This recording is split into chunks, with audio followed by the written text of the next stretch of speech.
So most people, and if you listen to anybody who's in the pet training industry, what they call reactivity and what they call aggression is really, somebody in my world would call it a joke. That's true. Yeah. But people, like what people call aggression, even the human aggression, even some of the really well-known, highly respected pet trainers are using terms that, like, I need in my job, I need dogs that have the capability of doing aggression towards humans. Yes. Not sport, for real. They have to pull the trigger and they have to go and bite people and create a considerable amount of pain and damage to neutralize that person that's trying to kill team members and so on, right? Right.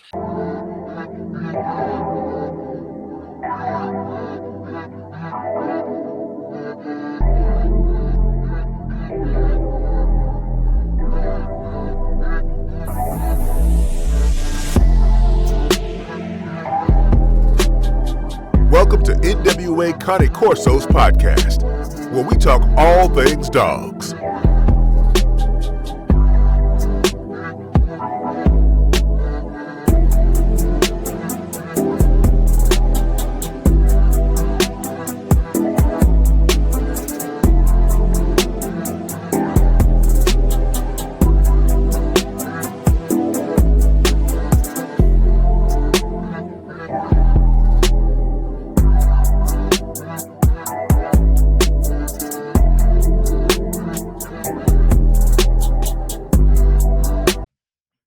Welcome back to the NWA Connie Corso show. I got a very special guest, a legend in the building.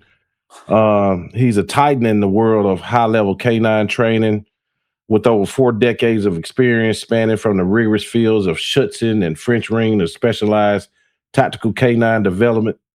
He has shaped the way we understand drive, communication, and the bond between handler and dog. He isn't just a trainer, he's an architect of performance and a mentor to thousands worldwide. Please welcome a living legend in the industry, Armin Winkler. How you doing, sir? I'm doing well. Thanks for the complimentary introduction. I don't know where you got some of that info, but it's, sounds really good. Yeah. I don't know if it's all true, but it definitely sounds okay. Well, is any of it not true? Well, I wouldn't toot my own horn like that. Oh, okay. Yeah. Well, yeah. I've certainly been involved in all those things. So. Yeah. Okay. Yeah. Before we got on, I told you, I said, man, it was a few people. I have a group where I might tell them, hey, have you got any questions for my next guest? And I just had so many people from different breeds who had so much respect for you and appreciate your service to everything you've done with these dogs. But yeah, man, I'm glad you're here.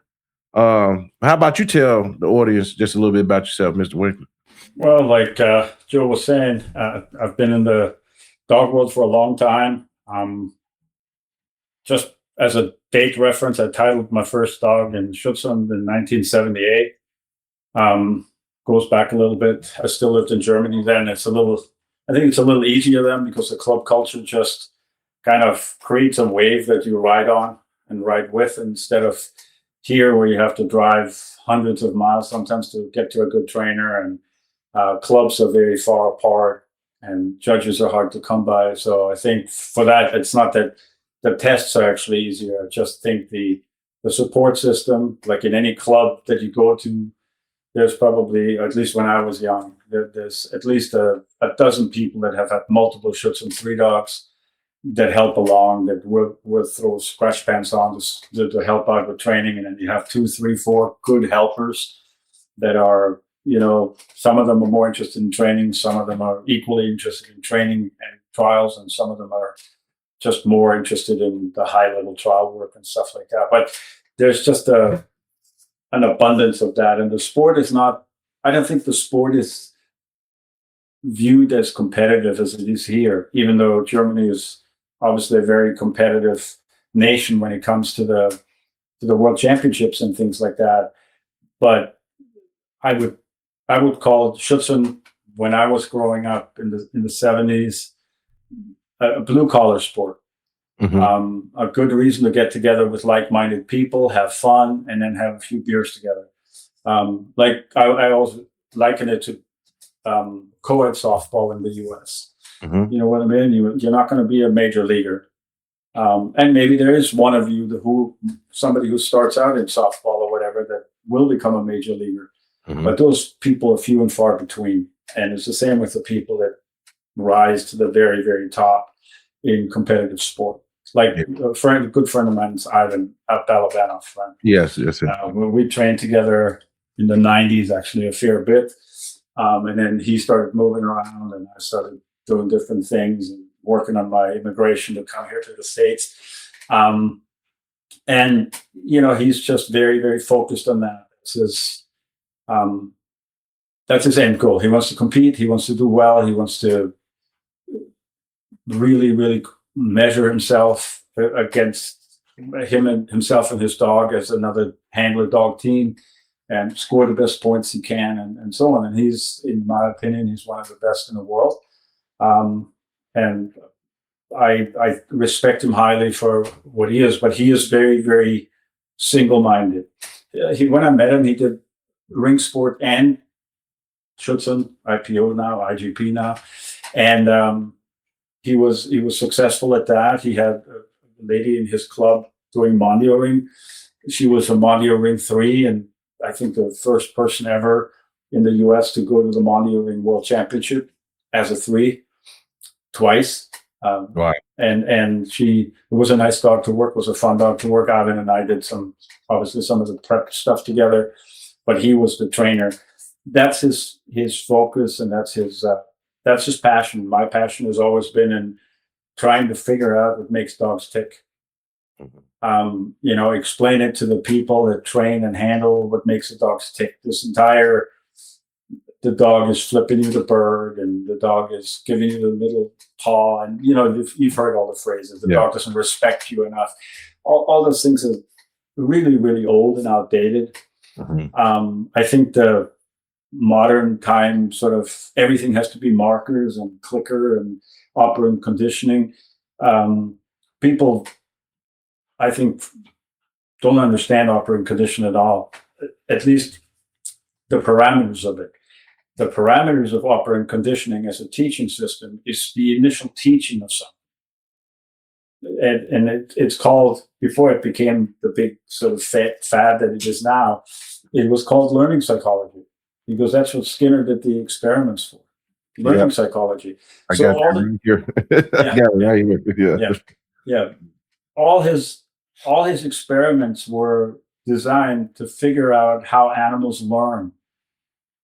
The only thing, obviously, there's way more ways for animals to learn than Skinner experimented with.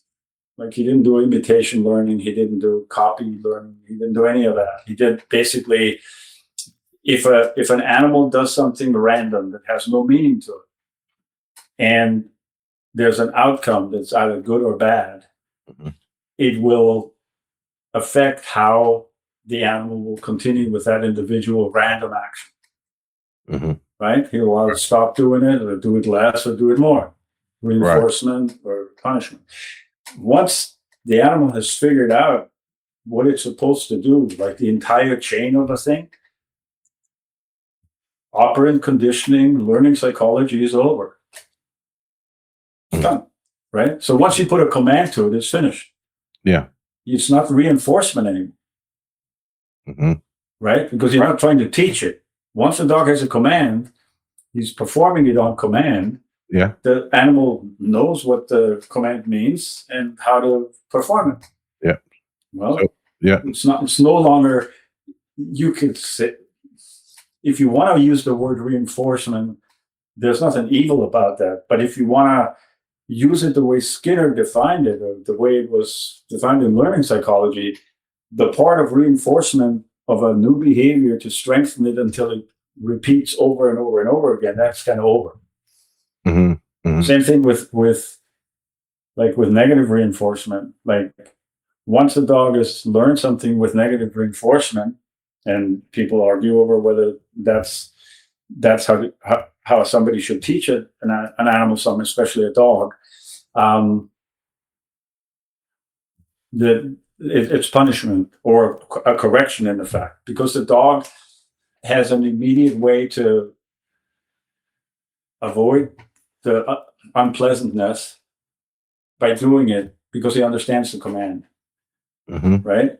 Right. If he doesn't if a dog doesn't perform the command, it's always because he either doesn't understand it or because there's a competing interest. Those are the only times a dog doesn't do it because he doesn't want to. He wants to do something else, right? But it's not because he wants to just flip you off. That's right. That's it. So at that point, it's just a correction. And I like using the word correction more than punishment because a correction implies that the animal knows what the correct thing to do is. Right? Where with punishment, that's not the case. Punishment is something that comes out of thin air, that has no command, that has nothing. And it just all of a sudden is unpleasant or leads to nothing. Then they give it up because it wasn't like Skinner hit the ball behind his back when the pigeon didn't do what he wanted. It just nothing happened. Nobody took anything away. It just nothing happened. Right? There was no outcome to the action. Right. And but even with the with the correction, and say it was a pinch collar, the pain wouldn't be a reaction or a it's correction, right? Yeah. But what does the dog do after the correction? You just stop. Stop doing what? Whatever he was. What are you correcting the dog for? He didn't achieve what he was going to do. So what you told him to do. Good point. Right? So you tell him what to do, and then you correct him, and he does what you told him to do. That's true. Yeah. Right? That's not the same as the way punishment. Like if you leave a toddler to touch a hot stove, you don't say anything. He's going to learn how to touch the hot stove, right? Right. There's no command. There's nothing. It's just something that the kid does, and it's a very unpleasant experience. It stops doing it. Right. That's punishment in the Skinner sense. Got you. Because okay, yeah, I got you. Because he doesn't know anything. You know what I mean? Like if the kid is old enough where you can say, "Don't touch that," and he touches it and he burns himself, it's a correction much more than punishment. Yeah, because and also an animal will learn that in nature because it doesn't have one of us telling it. No, it's just going to learn it by trial and error. Okay. A form of punishment in nature is getting skunk sprayed or getting poked with quills by a porcupine. That's an example of punishment. Right. Right. It's self-learning. And the fact that when a human is present, operant conditioning is already not pure because your actions and behaviors also influence the outcome, not just the animal's own. But I think the most important thing is that we have to say that once a dog is a high-level performance athlete, like when people show me a dog that's been to the World Championship healing, and then they hit the dog with an e-collar button, and the dog, either intensifies his focus, picks up his paws and prances more. He just improves the behavior. That's no longer negative reinforcement. That's just a correction. Do it right. You know what to do, right? Because we taught him at one time how to do the healing, and he's obviously a competent healing dog, or he wouldn't go into the World Championship. Right? So, is it still the Skinnerish negative reinforcement, or has it just become now a correction to fix something, do something better, and improve something the way he's capable of doing, but isn't at that moment doing it because he's getting distracted maybe by crowd noises or by another dog or by things like that, right? Right. That to me is a correction. That's not negative reinforcement anymore. I got you. Yeah. Okay. Just like the whole debate, and I'm sure you've seen that too, the whole debate about positive only. Yeah. and aversive. Who trains with aversives? Like who's teaching an animal something with something that the animal considers aversive. Who does that in today's society? Nobody. Even, I mean, maybe there are some Neanderthals out there in the dog world, but it's probably a 1% type of a thing of the people that use tools. There's probably only about 1% that teach that way, that don't do any other, that don't do the teaching and then using the tool influence to make sure that that's the only thing the dog considers in that circumstance. Right. I think that's and I think that doesn't cause, like all the experiments that are cited where electric stimulation causes stress and hell is the name of it? What's the stress hormone? I can't think of it.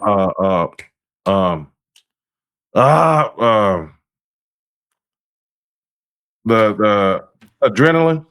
No, cortisol. Cortisol. Okay, all right. Yeah, cortisol. You know how cortisol level rises when they use it. Well, they'll stick in animals, typically rodents, rats, or mice. In there, they have no conditioning, or they even do it with dogs because they test the cortisol levels in the dogs afterwards. These dogs have no conditioning on e-collar. They have no commands. They're not told anything. They're just put in a room, and all of a sudden they get zapped. They don't know what it is. They don't know how to make it not happen again. They have no clue. Of course, cortisol levels go up. Nobody does that. You know, I use e-collars. I didn't use e-collars until they refined them to the point where they were actually useful and easily adjusted and so on and so forth. And my mom had one of the first, speaking of Dobermans, my mom bought one of the first ever e-collars that were available, that were remote training collars, because the Doberman was just hard. He was just a hard dog that we had, like just incredibly resilient, but also resistant, just a real unimpressible dog, you know. Right. And she, as a woman, she just didn't have, that was after my father died. It was my father's dog.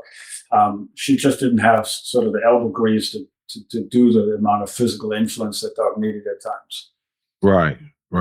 Like I remember, he had this hobby of catching hedgehogs and bringing them home. Oh, really? Yeah. And look, we ended up having like 20 some odd hedgehogs living under our cottage, because they're harmless little critters, but they're very carry a lot of ticks and fleas and stuff like that because they can't groom themselves, right? Yeah, that's right. Yeah. So the dog would pick them up and bring them home, carry them for a while. So then we had to do all kinds of stuff to get all the ticks and fleas and stuff off of him afterwards. That was the annoyance. But I remember my mom trying to get the hedgehog out of his mouth when he wasn't ready to let it go yet. There was nothing she could do. Right. And, I mean, I was a kid at the time. I watched this, like, that dog. He just stood there like a mule and did nothing. Didn't get nasty towards her, but he also didn't open his mouth. You know, and she wasn't a gentle person when it came to influence, but right, nothing was stopping. Yeah. Let's talk a little bit about that dog, because that's a dog you're familiar with, the Doberman, as well as other breeds. Carl Friedrich Lewis Doberman. Yeah. Was he really a breeder? No. Yeah. I don't think he didn't keep records on what he was doing. So what are your thoughts on him? So he was a tax collector, and he was also in charge of several animal shelters. Okay. Pounds, right? And tax collecting in those days, which was, I think, was 1880 or something like that. It was a pretty dangerous job, right? Unless you were armed, and being armed was not an easy thing to do back then. So he wanted a dog that was very loyal, stayed always close to the person, and was very suspicious of strangers. So nobody could get near. And if they pushed it, and push came to shove, the dog would act and obviously affect the outcome by either scaring them off by sight and growl and bark, Right. or biting them. And he used dogs from the pound to sort of mix together to try to get a dog that suited his needs.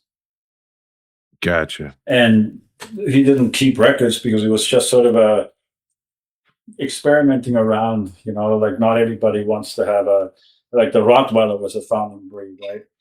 But not everybody wants to have a small calf sitting next to him on those tax collecting runs and stuff like that. So a lot of people prefer a smaller dog, even though the Rottweiler is a respected police dog, and certainly in the police dog annals is a very, very formidable dog. He has his limitations. There's, for a police dog anyways, carrying and lifting and all that kind of stuff. He's just a bigger, clunkier dog, right? Has the right attitude for the job that Doberman wanted, because he's also a suspicious dog and also very handler loyal and not easily.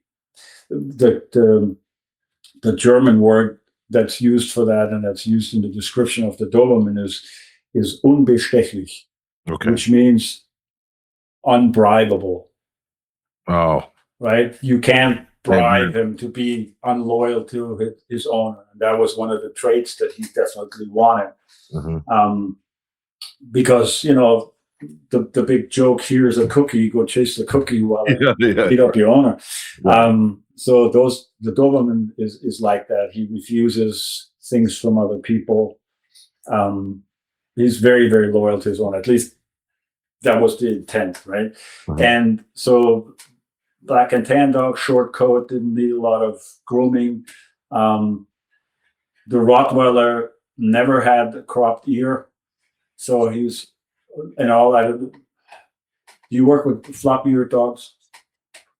Well, no, we take ears off in our breed. That's the standard. Okay. Yeah. I've noticed with all dogs that are floppy-eared, like naturally floppy-eared dog, like the Rottweiler, the Airedale a little bit, but the Airedale doesn't have a hanging ear. By description, it has a kipped, like an ear that tips over. So there's a little bit of air, like you can see through the way an Airedale's ear is. Right. But like the Rottweiler and the Doberman uncropped has an ear that hangs, and it basically covers up the bell of the ear, and that makes locating sounds, especially from behind, much, much harder. Okay. For them. And I've seen it with dogs. Obviously, I've worked with cropped and uncropped Schnauzers and Dobermans.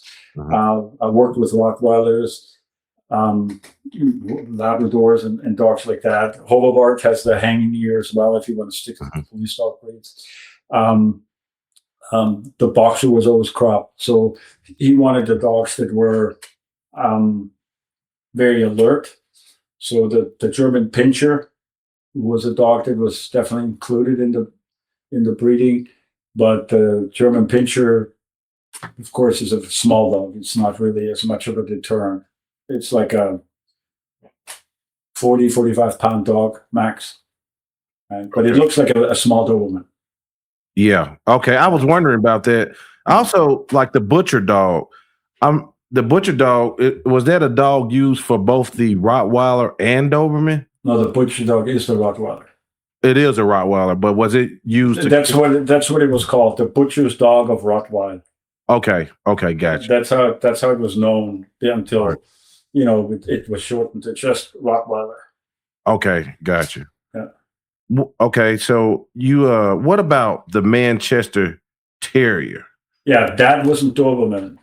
We only have, at least recorded history-wise, we only know two breeds that were put in on purpose and written down, and that was the Manchester Terrier and the Greyhound. Okay. And the Greyhound, I think, for whatever reason, Doberman, and then the guy that continued the job was named Otto Göller. Yes, sir. Yeah. So he was the one that put the Manchester Terrier and the Greyhound into it for aesthetics and appearance, but Doberman wanted that black and tan dog, and all the Dobermans looked black and tan, but they were a little they looked a little junkier doggish. Yeah. You know, they had a little bit of the squished in nose from the Rottweiler. They looked somewhat like terrier bulldog mix kind of dog, the really early ones, like the ones in the 1800s still. And then Gerler wanted to refine the appearance, and that's why a Doberman very much has the physical appearance of the Manchester Terrier, just bigger. Same with the German Pinscher, really, but the Manchester Terrier has a little bit better ear, has a terrier ear that just sort of tips over.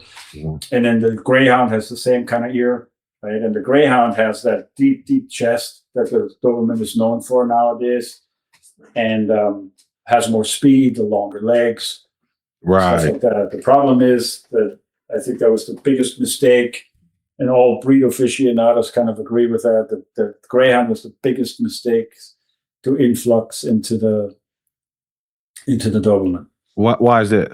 Because they're very spooky.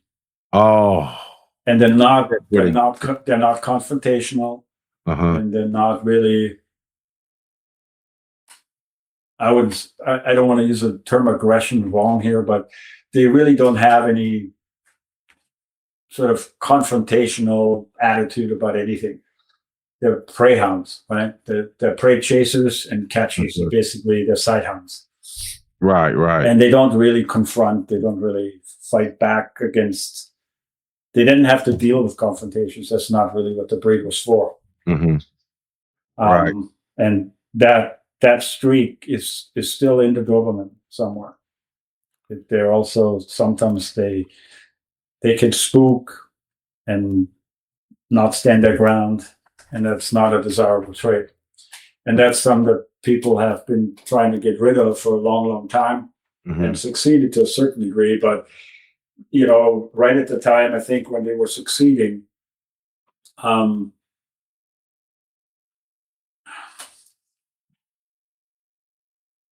the movement to conformation and and looks started to evolve as well. Like, you know, the German show dog, the German Shepherd show dog, right, with a really slopey back. Yeah, slow back. Yes, sir.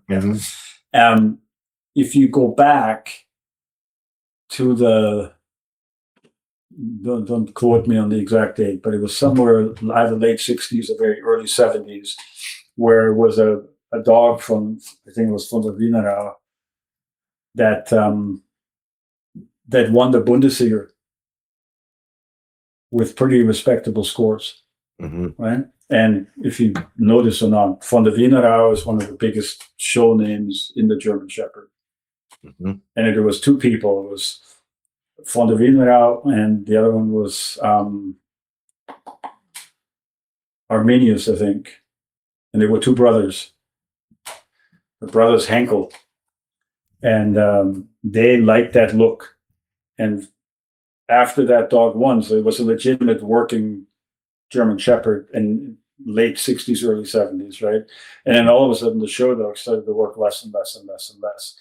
Because those two guys, for a while, were the president of the SV, which is a German Shepherd club, right? Right. And the other brother was the chief breed warden. Oh, really? All right. So the chief breed warden naturally has a big say in what is excellent in appearance, and what is very good and only good, and so on, right? Yes, sir. So the breeding trend, they really like that look, that bicolor, or I should say black saddle, the black and tan. Right. And in the early 70s is when that real breed split happened between the show German Shepherd and the Conformation. the working German Shepherd. Yeah. And similar movements happened a little bit in the Doberman and the Schnauzer. And it hurt the breeds. It hurt the breeds. And it was right when and the reason it happened, it's not like the Henkels were looking for sort of a weaker temperament. they were just so obsessed with the outward appearance of the dogs that they didn't pay enough attention to the temperament. Mhm. And by default alone, it started to go the route it has gone, which is also what happened a little bit with the Doberman. And the Schnauzer, like I look at the Schnauzers in Germany now, the beards come down to here and are soft and so like touching a doodle. Really? Yeah, it's horrible for me. Like you wanted that wire brush hair that you Right. could hand strip, and even in the working line dogs, when you touch some of them, the hair is really soft and the beards grow. Like my old dogs, the beards would just grow to a certain length and the hair would get brittle, it would just break off. Right.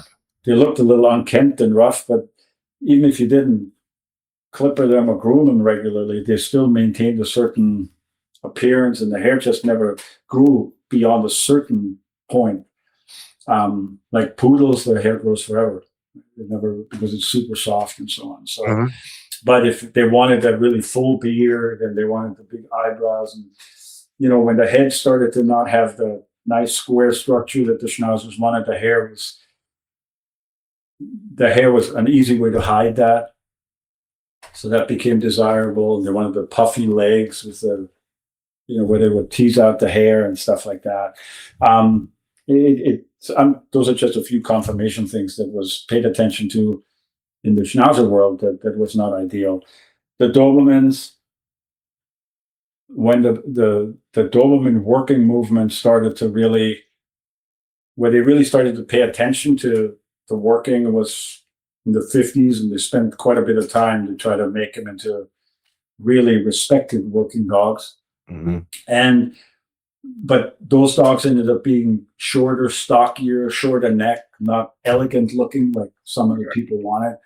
And even if you talk to real Doberman or fanciers, a lot of the things that they prize is how elegant the dogs look, and that comes with length of neck, Right. and stuff like that. And Yes.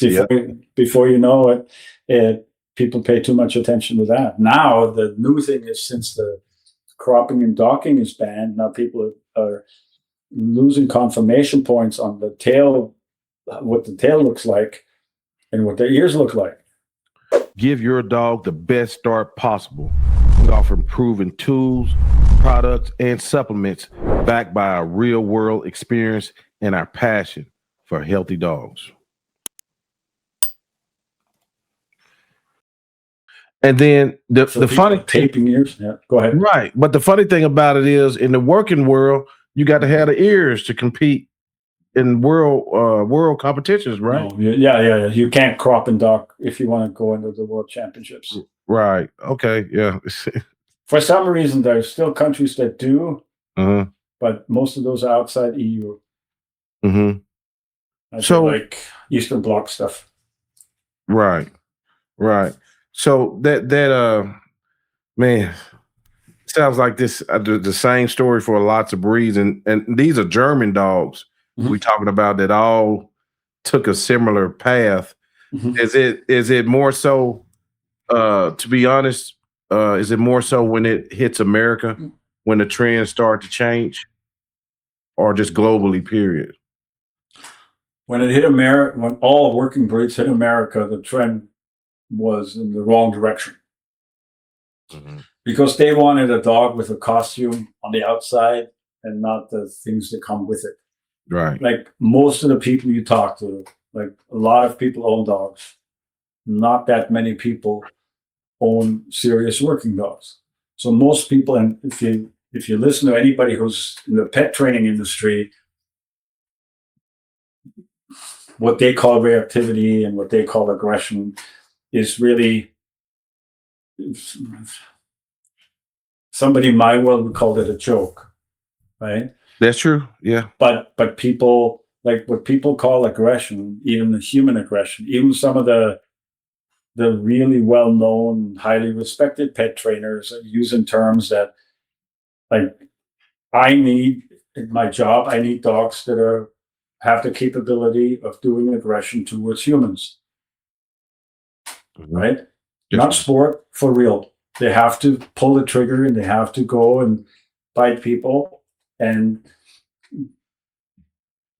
create a considerable amount of pain and damage to neutralize that person that's trying to kill team members and so on, right? Right.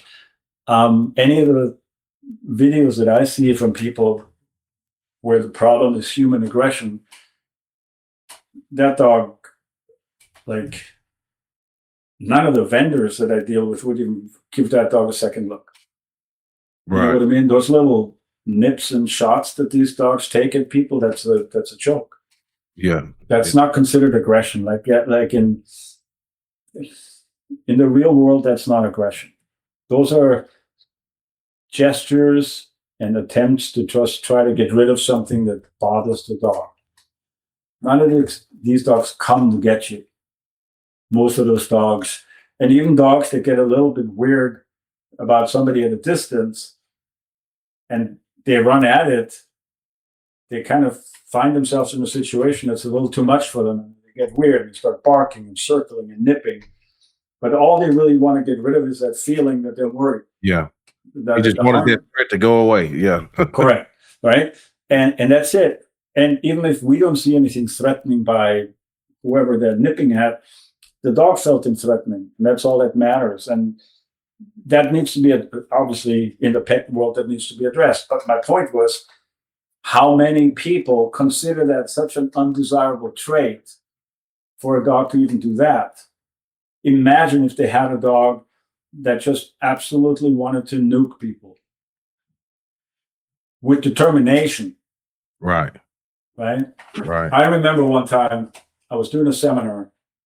I had one of my schnauzers with me. He wasn't a huge dog, 90 pounds, maybe 92, nothing gigantic, right? And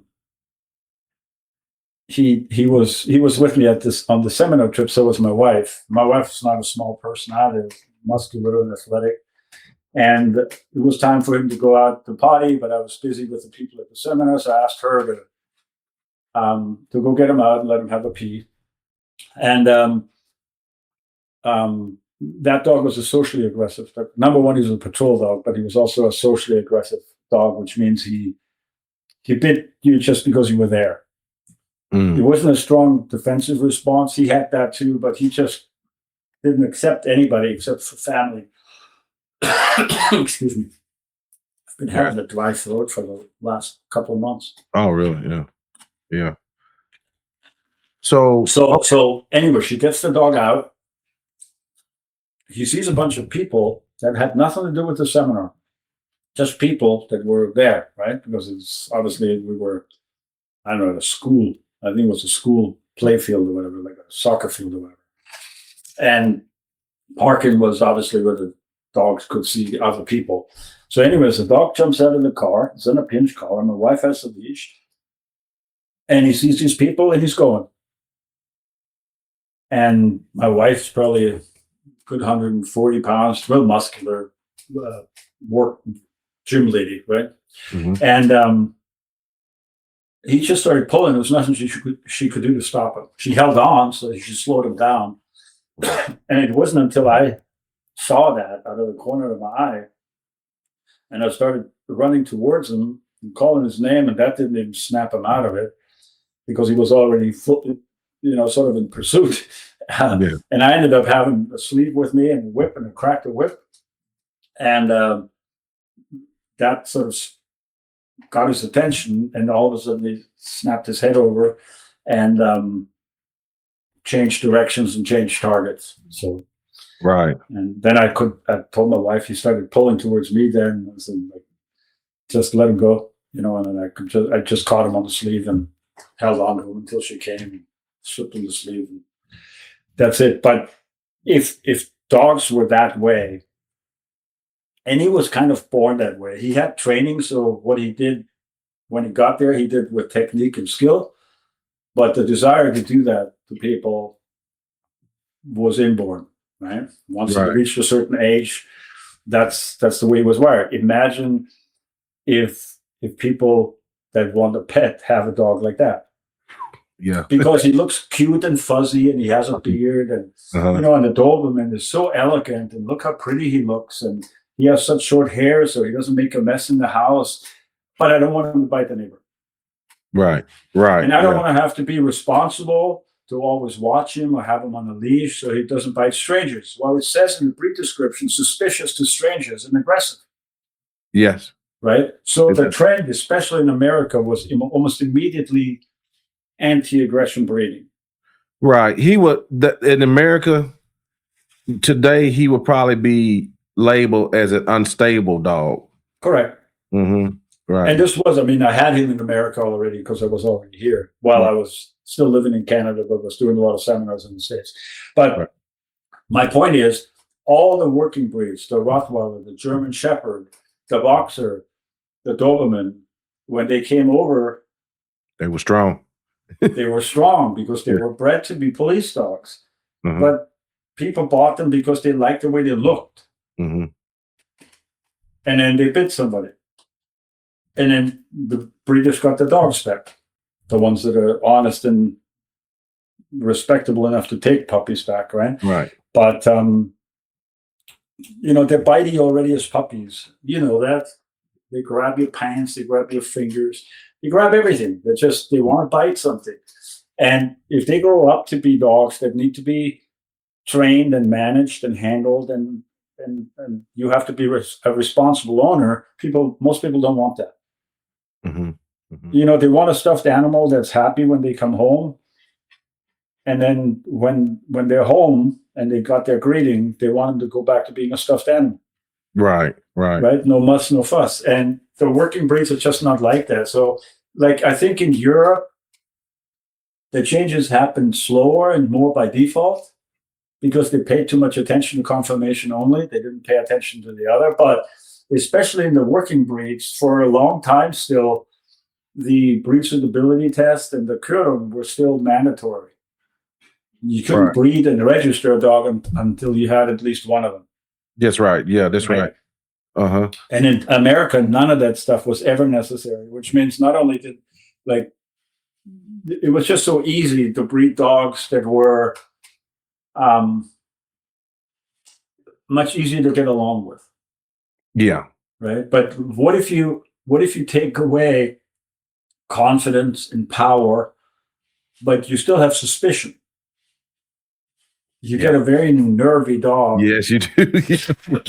That becomes the problem dog that our pet colleagues have to deal with.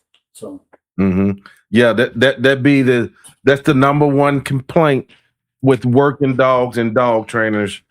Even in my breed, they always talking about a Corso being nervy. You know what I mean? Most of the dog trainers and things like that. Some of the dog trainers. So the shift. One of the problems with the Corso is that it has no purpose. Mm-hmm. Like in the breed description, it says what they're kind of sort of did once upon a time. But it's not like, what's a breed the Corso supposed to be? Yeah, it's supposed to be. Yeah, it's supposed to be a family protector, a home guardian, But that's not really true either. It's supposed to be an estate guardian. Yeah. And a hawk catcher and a dog fighter. Well, yeah, they've done that in history. Yeah, that's true. No, but that's like yours. There's no history. The first Cane Corso litter was bred in 1980. It's not a very old breed. No, you're right. And it was recognized as a breed in 90, 93, 94, something like that. Yeah, it was in the 90s. I don't know the exact year, but yeah, you're right. Yeah. It was the middle 90s in Italy when it was first recognized. But like in all the breed registrations, in all the working dog breeds at least, what the dog is supposed to do, what its function is written down. Yeah. And tests are done for it, and breeding is supposed to be towards that. And if the dogs you breed can't do what it's supposed to be able to do to be a representative of that breed, then it's not really that breed and it shouldn't be used for breeding. That's true. Yeah. But then people say, like I heard one lady say, I was at a Doberman event here in the States, UDC event, and they were talking about, the Doberman, blah, blah, blah, it's a working dog. I said, what's work for a Doberman?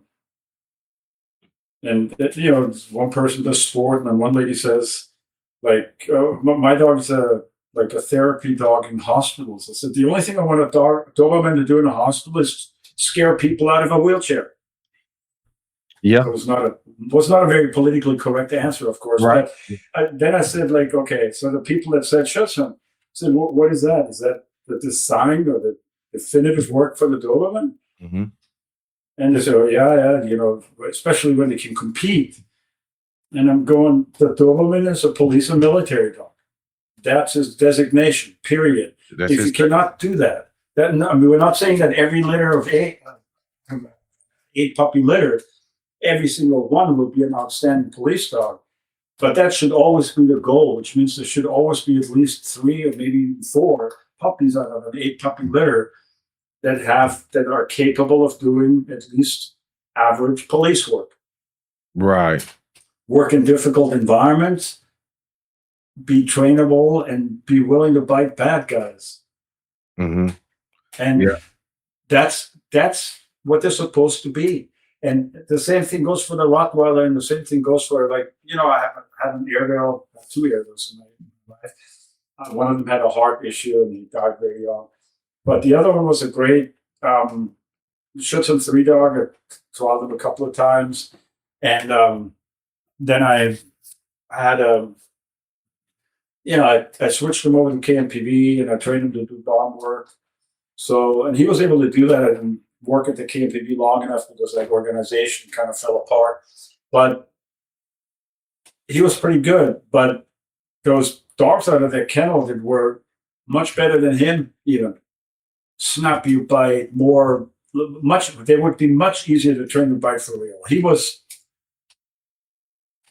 on a leash, if push came to shove, probably, yeah. But sending him after somebody in a dark building, and then somebody sits passive, he wasn't that dog. Right? So even though this was a dog, the kennel was started when East Germany was still East Germany, and they're still breeding, and the dogs still look that way, and there's still quite a few dogs up there going to police service. He just wasn't one of them. Right. But we have to be realistic about that. And it's the same with the Schnauzers. Like, once I ran out of male dogs to use with good females, and the outcome was mediocre Schutzhund dogs, and no longer, like, a couple of them, like my last really successful litter was D, and I only bred Schnauzers up to F when I was done. Right. And mine, the one I kept, was definitely police capable. Like, he would bite somebody without a question. And I've took him to police training plenty of times, and military training. Mm-hmm. One of them was a police dog out in Idaho, and one of them was with a special ops unit, and he belonged to one of the trainers, and he did some qualification runs with different handlers that had one dog was injured, I think. Mm-hmm. Or he washed out. I can't remember. It was a dog that the handler ended up going through the whole course, but at the end of the course, it was something with his dog that he couldn't do the sort of the qualification run with his own dog. So he gave him my Schnauzer, or the puppy that he gave him, that Schnauzer that he had, one of my puppies. He did everything that the other combat dogs were doing.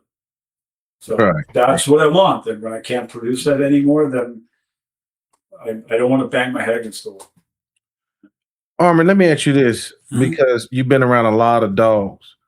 And how important is it for a trainer to know the type of dogs they're dealing with? What I'm asking is, did you see a lot of difference in temperament on pressure, like you could put on a Doberman versus a Shepherd or versus a Rottweiler? Was there a big amount of difference in the type of breed and what they could take and what they could do?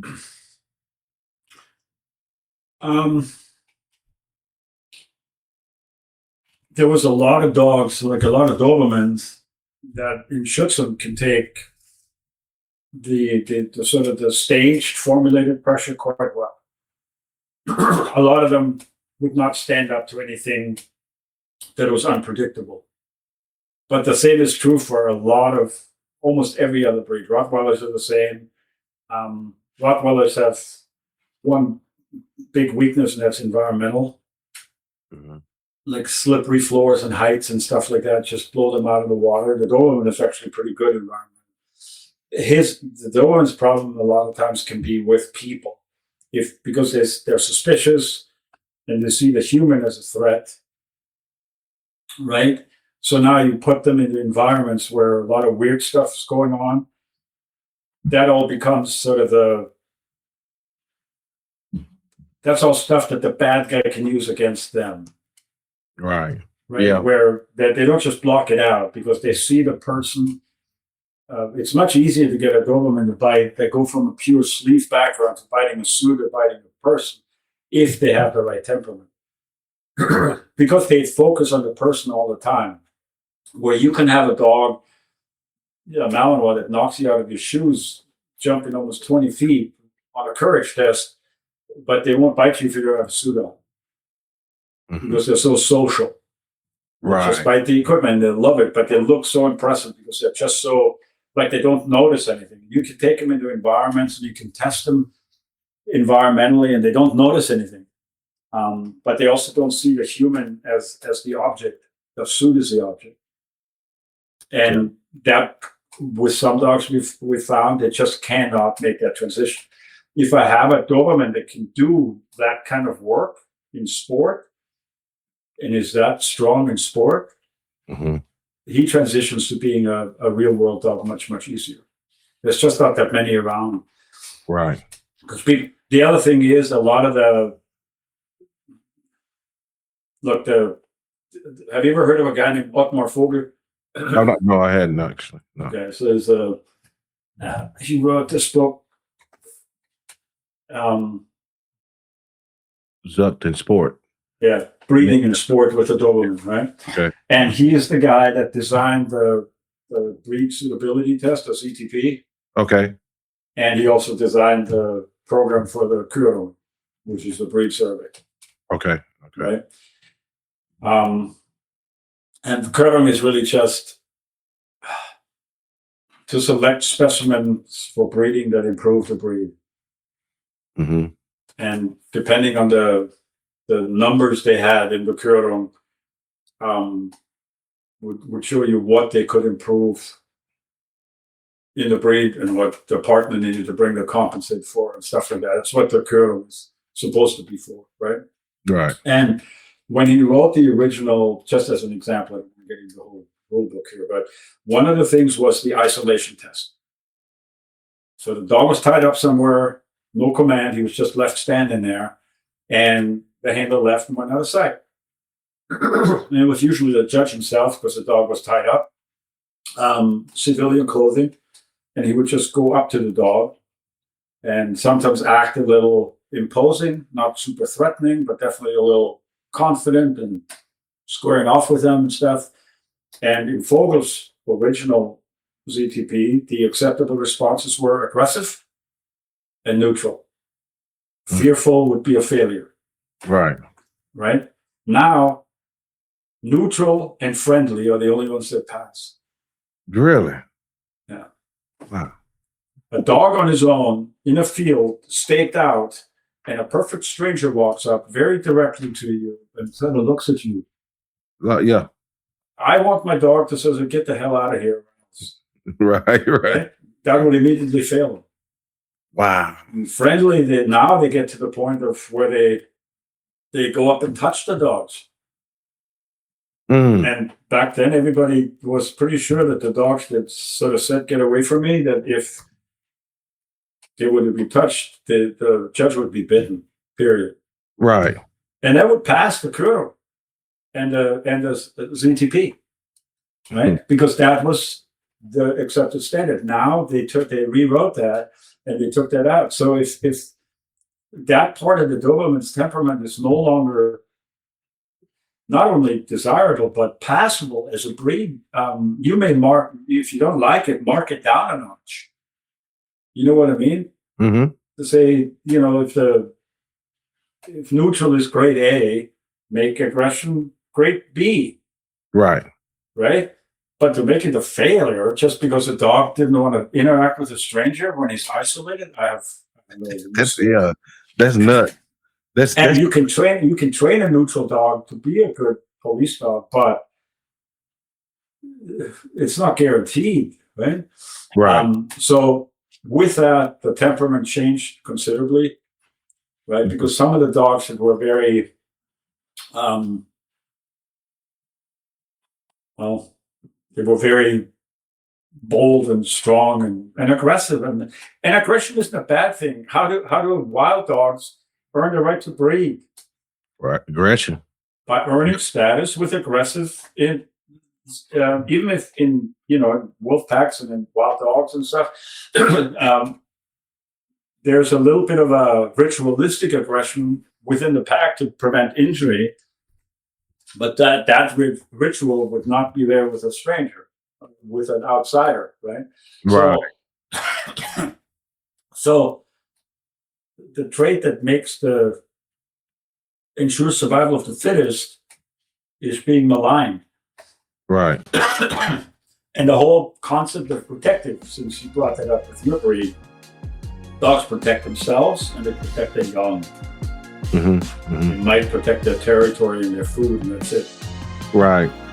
So when you talk about workability and those who participating in this in IGP and things like that, do you believe that breeds like the Doberman, Rottweiler, from what you know, is it truly a civil drive that we're seeing, or is it more of a ball driven after the day? It's 4 drives.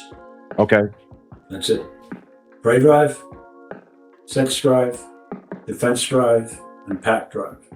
I heard you say that. Yep. That's it. That's it. Yeah, you're right. Step into the realm of canine wisdom with our podcast, NWA Connie Corsos, where we interview dog men and women from around the globe, discover their talents and insights on breeding, training, nutrition, and the rich history of dogs.